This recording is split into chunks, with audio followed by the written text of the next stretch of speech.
is very honorable for us to invite Professor Jochen Petersen to visit Central South University and give this personal interview. So, my first question is, what do you think of the prospect or future of biohydrometallurgy? Yeah, thank you for having me here and welcome me so kindly to your university. And to answer your question, biohydrometallurgy has, I believe, a good future, but it needs to understand the exact role it can play. So it mustn't see itself as substituting other metallurgical techniques, but more act as a way of supplementing existing techniques or finding its niches and where it can actually be successfully employed. For example, it's found some very good applications in the sequestration of arsenic compounds, in the leaching of difficult or complex ores, and similar applications. So the discipline needs to strive to find these kind of specific niches and applications and develop itself there, but it must not try and be a solution to every metallurgical problem that there is, and it mustn't try to substitute existing technologies where they are well established and well functioning. Okay. And we all know that there is often a big gap between the laboratory research and the industrial application. Mm-hmm. So, in your opinion, how can we establish a bridge between them and make them closer? I think that's a good question to ask, because quite often in the laboratory or in a university environment, one solves problems that don't really exist in the real world, and vice versa. In industry, there is an attitude of we've always been doing it like this, so we don't really try and think of how to do things differently. So what needs to happen in order to bridge that gap is to really for people from industry to understand better the activities in a university environment, and vice versa for particularly students or young academics to spend time in industry to understand how their processes work, and then take those insights back to their institutions and try and see whether they can provide solutions to existing problems in industry. And there is a philosophy that I follow in that kind of sense. First, understand how it's done before you do it better. And I think there really needs to be a much better exchange between academia and industry. So not for students to go, once they've got their degree, they go out and work and never come back. But there needs to be sort of a good conversation and regular visits and exchanges that will help to understand where one another comes from and so develop a better way of working together. So someone believes that the mineral processing and metallurgy are the sunset industry or discipline. Yeah. So what's your viewpoint? I think, yeah, I've heard this opinion voiced before, and I think that's actually nonsense, because in modern technology, particularly any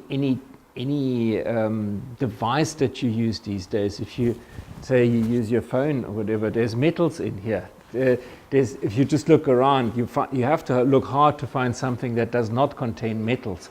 So where are these metals going to come from? They have to be mined, whether they are mined from ores in the ground, or whether they're mined from old waste materials, from old phones, whatever, it has to still be extracted and reprocessed.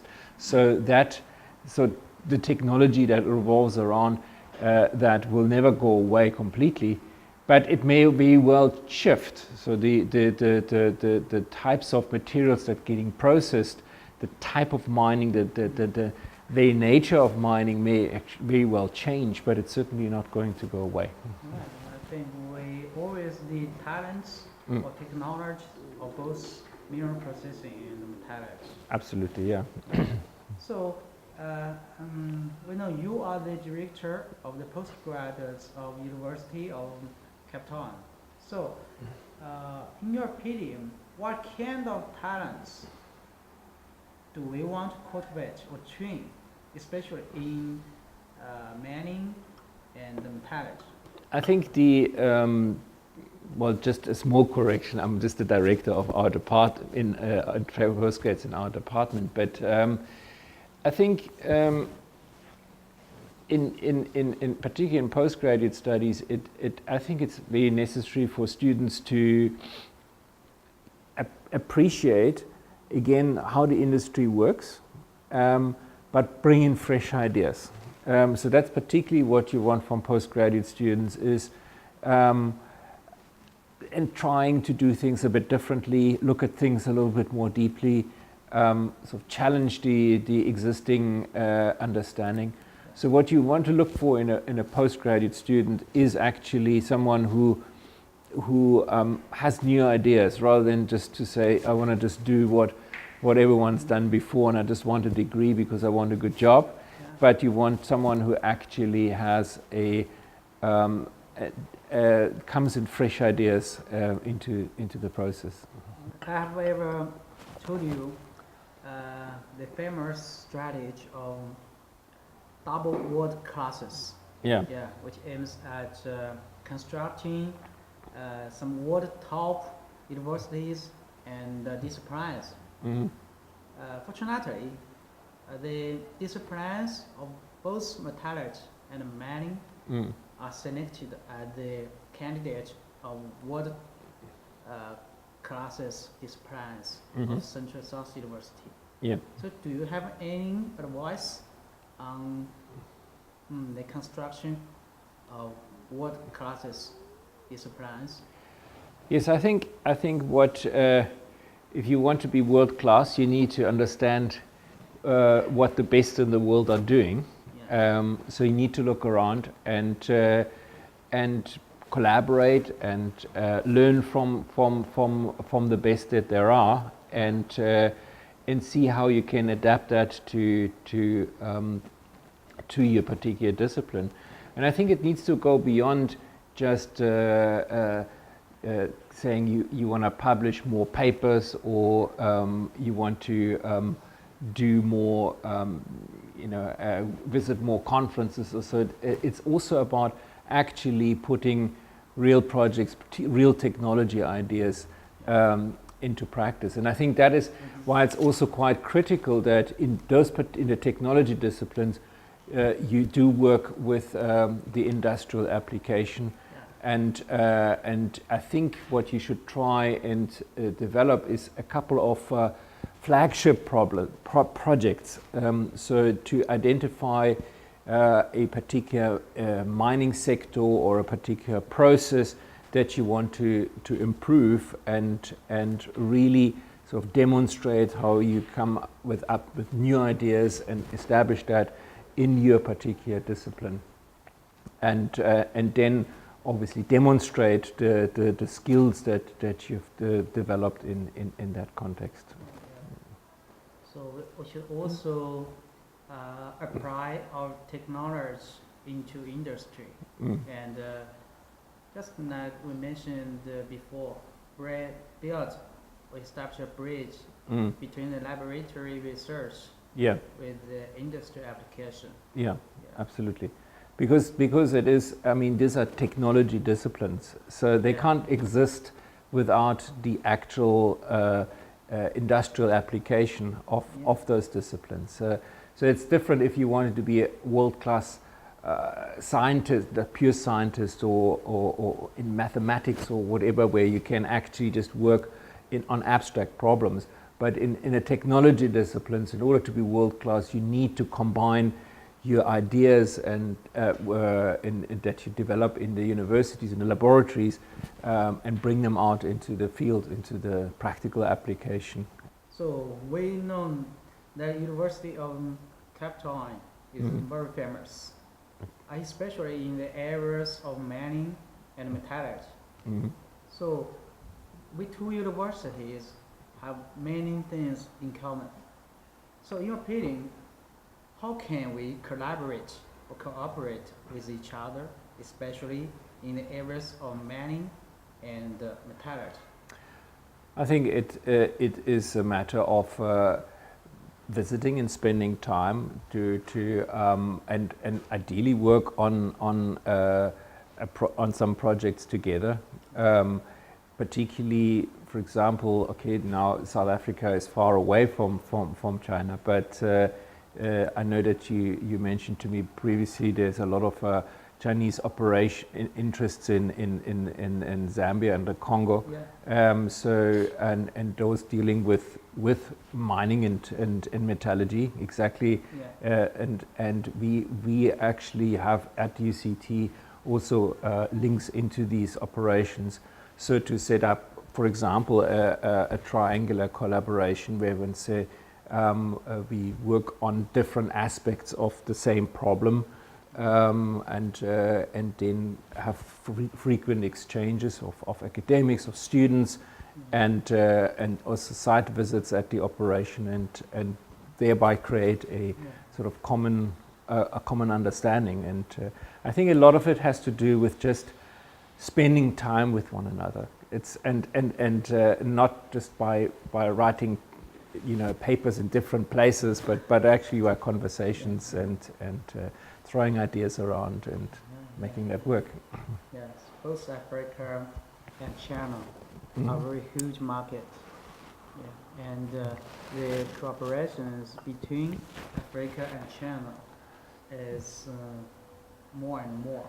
Yes. So I think we can cooperate close in the future. So another question, I know that you have ever been to Changsha 7 years ago. That's correct, yes. This is the second time for you to visit Changsha and Central South University. So in your opinion, is there any change of Changsha or Central South University? Yes, definitely. I have one thing I noticed straight away when we drove in from the airport the other day when I arrived, and I noticed that there's a lot more cars on the street. So when I was here 7 years ago, I noticed, there were lots of big roads, but there weren't all that many cars on them, and there was still a lot of motor scooters, but not many cars. And now we got stuck in a traffic jam. So I thought that's the first time I'm experiencing that. Then also what I noticed is, I noticed that already 7 years ago, but it's that there was a lot of construction and building new modern buildings. I actually really didn't expect to see so many high-rise buildings already back then, but now it's Changsha's grown into a very big city, and with skyscrapers and modern buildings, and one thing I also noticed is how international things have become. For example, I noticed that all the street signs have English words on them, and that I don't think 7 years ago that wasn't there. So I actually thought, that is setting a very strong sign, because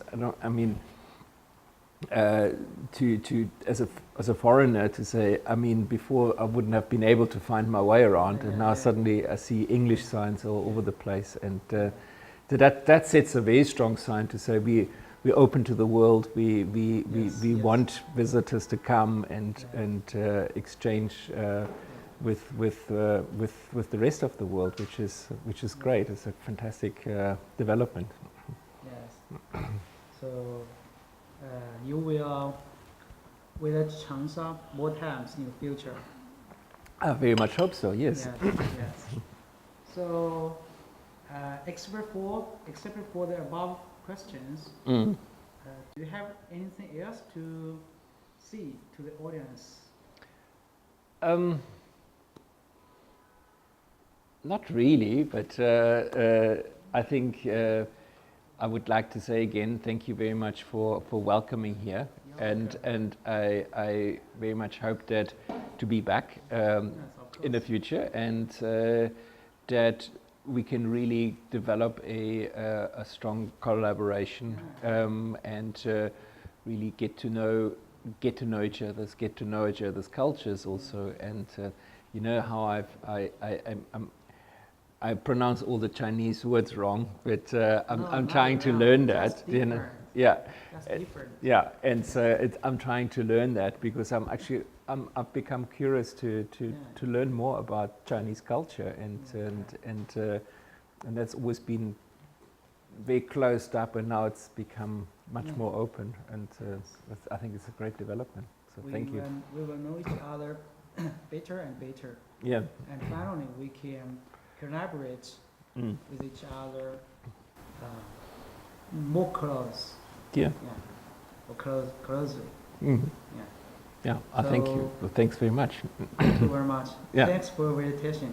Mhm. And we are all looking forward to collaborate with you and your group. Thank you very much, and Thank I you. look very much forward to that.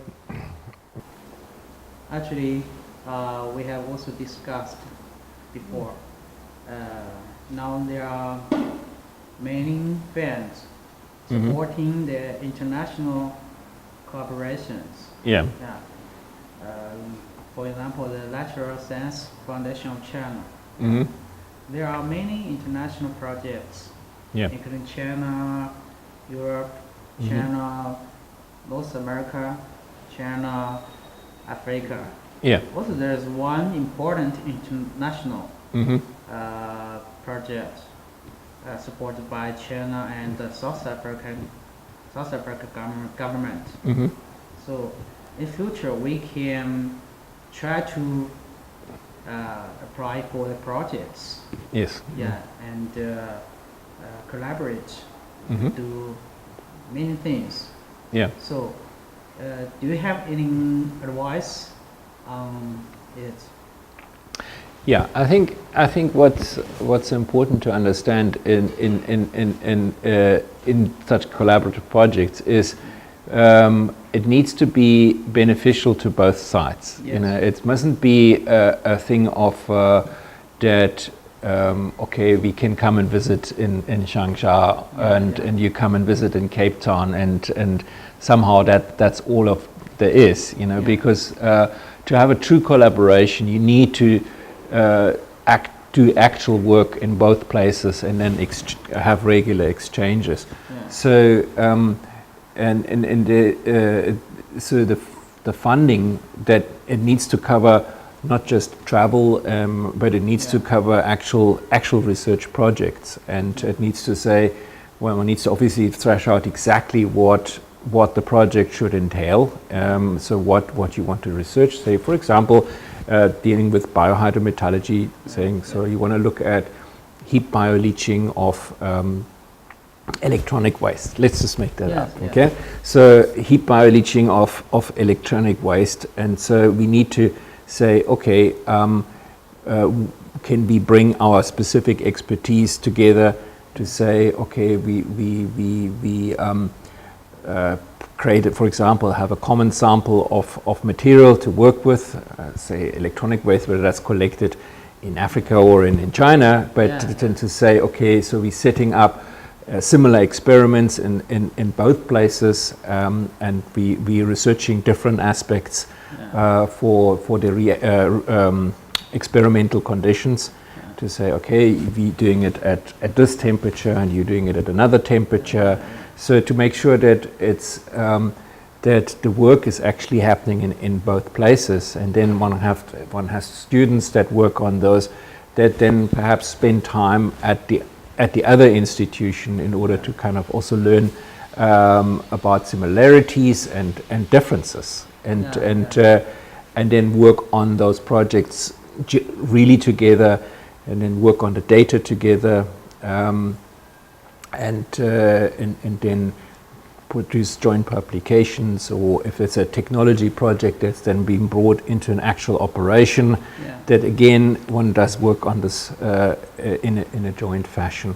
So a lot of projects that I've seen in the past of these collaborative projects or so-called collaborative projects is often money only for travel, you know, and maybe even for an academic to say they spend a couple of months at the other institution to learn a particular technique, or learn, do some work that they can't do in their home institution, and then they come back home and they can't do anything with this, because there is no money to actually work in the laboratory. So I think that is my strong advice to these kind of collaborative projects. Must be really set up in a way that work happens in both institutions, and not just in the one place and the other comes to just visit.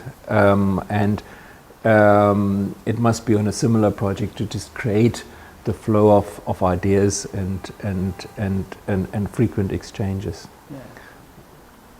I mean, to give you an example, is also I've done a project with an Australian institution last year, where they then organized for me to have access to the Australian synchrotron, because we don't have a synchrotron in South Africa. So we have more than 3. You have many here in China, I know, Beijing, but yeah. and Shanghai. Yeah, so it's just for example, but we don't have one, and it's okay, because you don't really need, not every country needs its own facilities, but then to say, okay, we have some project that we would, some ideas around a project that we would like to do, and so we went there and had some beam time there at the synchrotron, and that was mutually beneficial, and we're still in the process of writing a paper together on that work, you know. And so I think a similar collaboration could happen then with China, you know, in exactly the same fashion. Yeah. I also think there are more and more Chinese companies, Chinese mining companies or metallurgy companies in Africa. Mm-hmm. Yeah, but as you said, most of the Chinese companies may cooperate with research institutions of China. Mm-hmm. Yeah. But not in research institutions in their own countries. Yeah. So I think we can also collaborate together. Yeah, I think it's quite important that happens, because particularly in Africa, where you have which is developmentally not as advanced as China, and where it's actually important not that foreign companies come and extract the minerals and leave nothing behind, but in actual fact that you should train people to and facilitate that local talent can come up, and I think in this industry the ideas are everywhere. It's not like saying only Chinese people or only South African people will have all the good ideas, but you need to foster talent wherever you can find it, and you will find, if you are up an operation in say the Congo, you have, I mean, I had students from the Congo, and you know, if they kind of have the sense of we're working on something that is relevant to our own home country, then they're much more interested in it, much more excited about it, and rather than saying, oh, well, everything gets just done somewhere else, and there's no real transfer of knowledge, transfer of engagement with the local community. So I think it's quite important that in actual fact this doesn't translate into some sort of colonialism, you know, where you actually say